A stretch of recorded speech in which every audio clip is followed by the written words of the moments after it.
What if everything Invincible has taught you about power is a lie? For years, the Viltrumites have been framed as the ultimate life forms, not just strong, unstoppable. A race so dominant that entire civilizations collapse the moment they arrive. We saw it from the very beginning. When Omni-Man didn't just defeat the Guardians of the Globe, he erased them. No struggle, no hesitation, just pure, overwhelming superiority. And ever since that moment, the show has conditioned you to believe one thing. You don't beat Viltrumites, you survive them. But Season 4 just broke that illusion, because suddenly the question isn't whether Viltrumites can be defeated, it's how many different ways they can die. And the scariest part? The answers are already out there, scattered across the universe, waiting to be used against them. This isn't just a power shift, it's the beginning of a collapse. What Season 4 Episode 2 does so brilliantly is expose something the show has been hiding in plain sight. Viltrumites were never truly invincible. They were just unmatched. And there's a difference. Because once the universe starts catching up, once enemies begin to understand their limits, that dominance starts to crack. And now, for the first time, those cracks are turning into openings.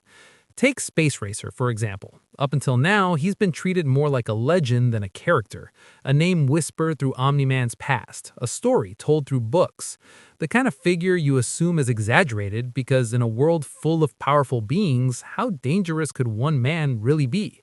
Season 4 answers that immediately. When Omni-Man and Alan arrive at his last known location, they're not expecting a confrontation. They're expecting a recovery mission. Find the weapon, move on. Because there's no way someone survives being buried under 1,000 tons of rock for 100 years. Except he did. And the moment Space Racer fires the Infinity Ray, everything changes. This isn't just a powerful weapon, it's something else entirely. The rocks don't crack, they disappear. Completely. Obliterated, like they were never there. And for a split second, something rare happens. Omni-Man, a character who has faced entire armies without flinching, shows restraint. He doesn't attack, he doesn't charge in. He warns Alan, don't let him fire again. Don't let him fire again! Yeah, I figured that out myself! That line tells you everything, because Omni-Man doesn't acknowledge threats lightly. If he's saying that, it means one thing. This weapon matters. We haven't seen the Infinity Ray hit a Viltrumite directly yet, but based on what we've seen, it's hard to imagine they walk away from it unharmed. Maybe it doesn't kill them instantly, but it doesn't need to. Even injuring a Viltrumite is enough to shift the balance of a fight. And that's the key here. For the first time, the coalition of planets doesn't just have numbers, they have something far more dangerous, a weapon that forces Viltrumites to be cautious. But raw power isn't the only way to break something that seems unbreakable. Sometimes the most dangerous weaknesses are the ones that don't look like threats at all, like the Sinlak Beetle. At first glance, there's nothing intimidating about them. Small, passive, almost forgettable. The kind of creature you'd walk past without a second thought. But hidden inside their shells is something that completely changes the equation. A compound that weakens Viltrumite durability. And that's terrifying. Because Viltrumites don't just rely on strength, their entire identity is built on the idea that they cannot be hurt. Their skin, their bones, their physiology, everything about them is designed to withstand damage that would destroy anything else. Now, imagine stripping that away. Imagine a Viltrumite feeling pain the way everyone else does.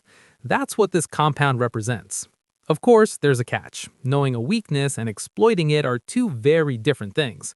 Viltrumites move at insane speeds. Landing a hit, whether it's a dart, a blade, or anything else, is nearly impossible.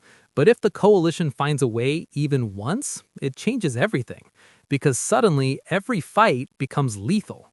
And that's where the tension starts to build. Because the more you look at these weaknesses, the more you realize something uncomfortable.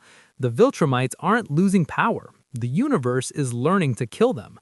And nowhere is that more obvious than with the unnamed species Omni-Man describes as a true threat to any Viltrumite. Think about that for a second. This is a race that conquers planets without negotiation. They don't avoid conflict, they seek it out. And yet, when faced with this particular species, they didn't fight. They eliminated the problem from a distance by moving the planet closer to the sun. They didn't risk direct confrontation. They didn't test their strength. They chose the safest, most controlled method possible: environmental destruction. And that tells you something crucial, because Viltrumites don't take shortcuts unless they have to, which means whatever lived on that planet was dangerous enough to make them hesitate, dangerous enough to make them think twice. And that hesitation, that's new.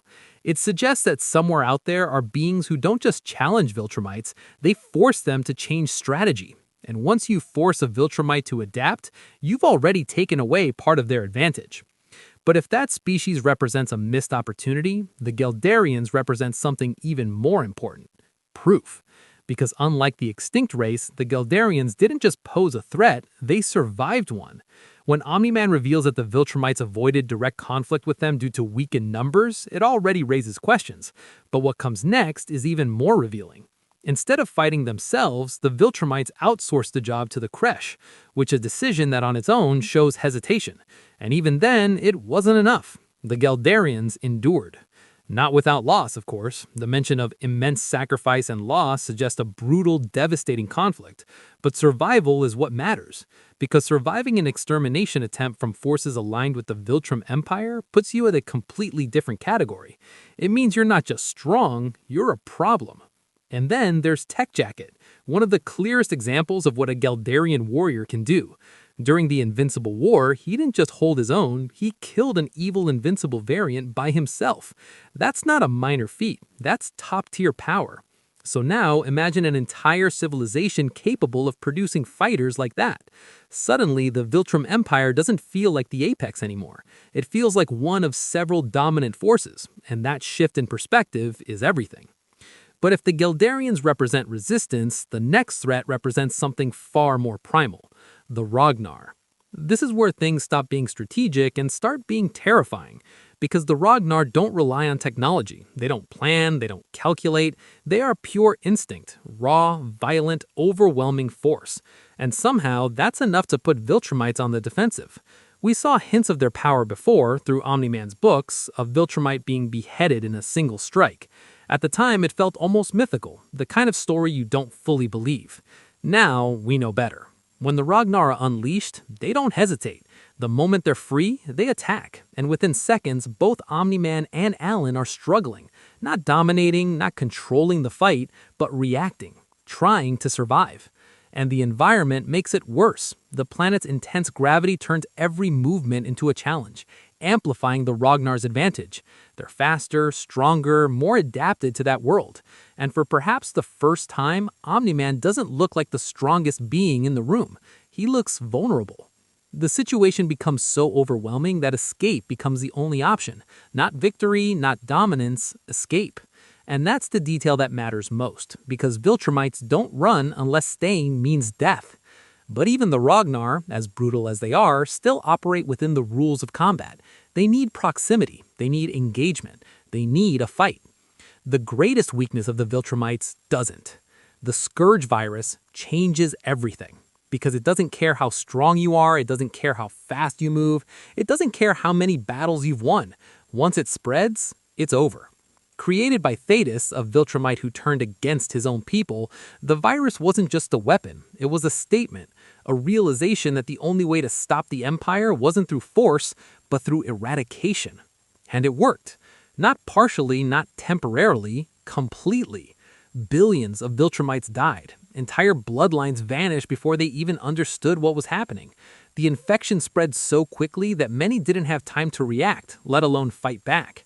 And when it was over, fewer than 50 pure-blooded Viltrumites remained. That's not a defeat, that's near extinction. It forced the Empire to change their entire approach to survival, forced them to look beyond their own species, forced them to adapt in ways they never had. And now, there's a new version, a more advanced strain, one that Thetis claims no Viltrumite can survive. And if that's true, then everything else we've talked about, the weapons, the species, the strategies, none of it matters. Because this doesn't weaken the Viltrumites, this ends them. Which brings us to the most important realization of all. The Viltrumites aren't being nerfed, they're being exposed. Every weakness introduced in Season 4 isn't random, it's deliberate, it's layered, it's building towards something bigger. A war where strength alone won't decide the outcome. A war where knowledge, preparation, and strategy will matter just as much as power. Because for the first time in the series, the Viltrumites aren't just the unstoppable force, they're the target.